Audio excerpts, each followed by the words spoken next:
ইমরান। 13তম হয়েছেন এমডি আবিদ হোসেন। 12তম হয়েছেন এমডি ইসহাক। 11তম হয়েছেন এমডি মাহমুদুল হাসান।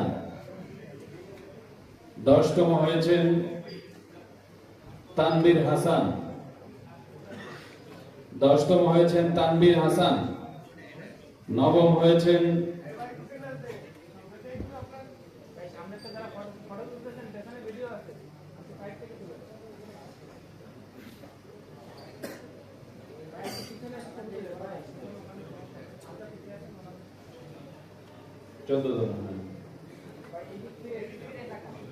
তেরোতম আবিদ হোসেন।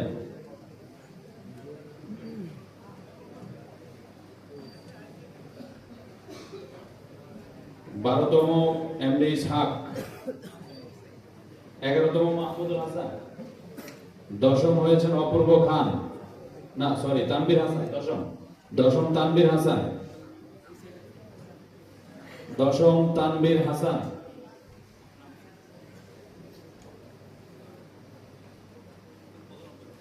10ম তানবীর হাসান। যে 9ম হয়েছেন অপূর্ব খান। 9ম হয়েছেন অপূর্ব খান। 8ম হয়েছেন সানিয়া মাইশা মৌরি। 8ম হয়েছেন সানিয়া মাইশা মৌরি। নাই। 7ম হয়েছেন সুলতান আল মাহমুদ রাফি। সুলতান আল মাহমুদ রাফি আছেন কি? 6ষ্ঠ হয়েছেন কাজী আরিফুজ্জামান। কাজী আরিফুজ্জামান 6ষ্ঠ। 5ম হয়েছেন সানজিদা আহমেদ। 5ম হয়েছেন সানজিদা আহমেদ। 4র্থ স্থান অধিকার করেছেন মেহেদী হাসান নাইম। মেহেদী হাসান নাইম 4র্থ। কাজী আরিফুজ্জামান 6ষ্ঠ।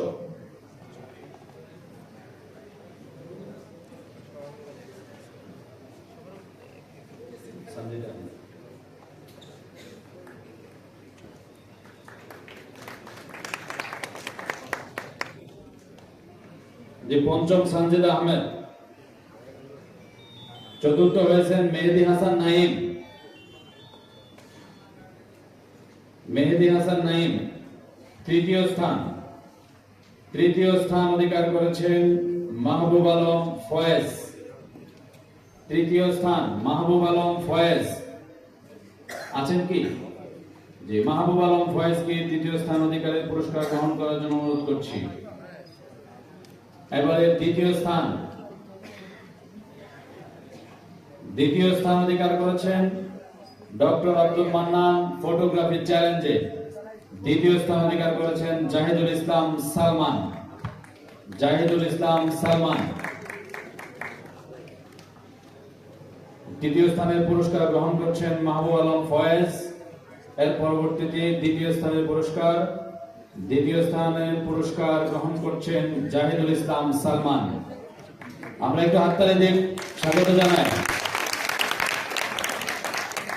প্রথম স্থান যিনি অধিকার করেছেন ডক্টর আব্দুল মান্নান ফটোগ্রাফি চ্যালেঞ্জে প্রথম স্থান অধিকার করেছেন আমানুর রহমান।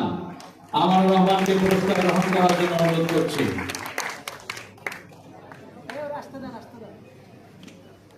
আমানুর রহমানকে আজকের এই যুব সমাজকে নিয়ে যুব সমাবেশ এবং ইফতার মাহফিলের পক্ষ থেকে আমরা অভিনন্দন জানাচ্ছি, ধন্যবাদ জানাচ্ছি। সেই সাথে এই প্রতিযোগিতায় যারা অংশগ্রহণ করেছিলেন প্রত্যেকজন প্রতিযোগীকে, যারা বিভিন্ন স্থান অধিকার করে পুরস্কার গ্রহণ করেছেন তাদেরকেও। সম্মানিত উপস্থিতি,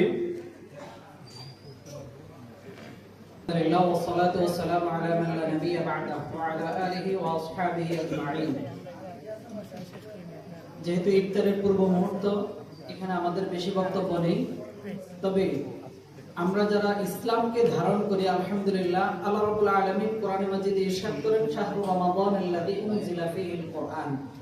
এই রমজান মাসের মর্যাদাকে আল্লাহ রাব্বুল আলামিন বৃদ্ধি করে দিয়েছেন। যার কারণে আমরা যারা আছি সকল জাতির মধ্য থেকে মুসলমানদের সাথে কোরআনটা সম্পৃক্ত হওয়ার কারণে আমাদের সম্মানটা দ্বিগুণ বৃদ্ধি হয়ে গেছে আলহামদুলিল্লাহ। সম্মানিত হাজিরিন, আমরা এই যে একটা নির্বাচন আমরা অতিবাহিত করেছি, আমি একটি কথা বলে আমার কথা শেষ করতে চাই। রাসূল করিম সাল্লাল্লাহু আলাইহি ওয়াসাল্লাম ইসলামের পূর্ব মুহূর্তে 3টি বছর গোপনে দাওয়াত কাজ করেছেন। এই গোপনে দাওয়াতি কাজ করার মাধ্যমে মতান্তরে 40 জন বা 30 জন ইসলাম গ্রহণ করেছে, কিন্তু তখনও পর্যন্ত ইসলামের বিধিবিধানগুলো প্রকাশ্যে ঘোষণা দিতে পারে নাই। হয়তো আল্লাহ তাআলার পক্ষ থেকে তখন বিধান নাজিল হয় নাই বা ওরকম সুযোগ আসে নাই, কিন্তু আল্লাহ রাসূল সাল্লাল্লাহু আলাইহি ওয়াসাল্লামের দোয়ার মাধ্যমে যখনই হযরত ওমর রাদিয়াল্লাহু তাআলা আনহু ইসলাম গ্রহণ করেছেন, এরপরেই হযরত ওমর রাদিয়াল্লাহু তাআলা আনহু খোলা তলোয়ার নিয়ে বলেছিলেন, কে তোমাদের স্ত্রীদেরকে বিধবা করতে চাও, আসো আমার কাছে। সম্মানিত ভাইরা, আমি বলতে চাই ঢাকা 6 আসনে আমাদের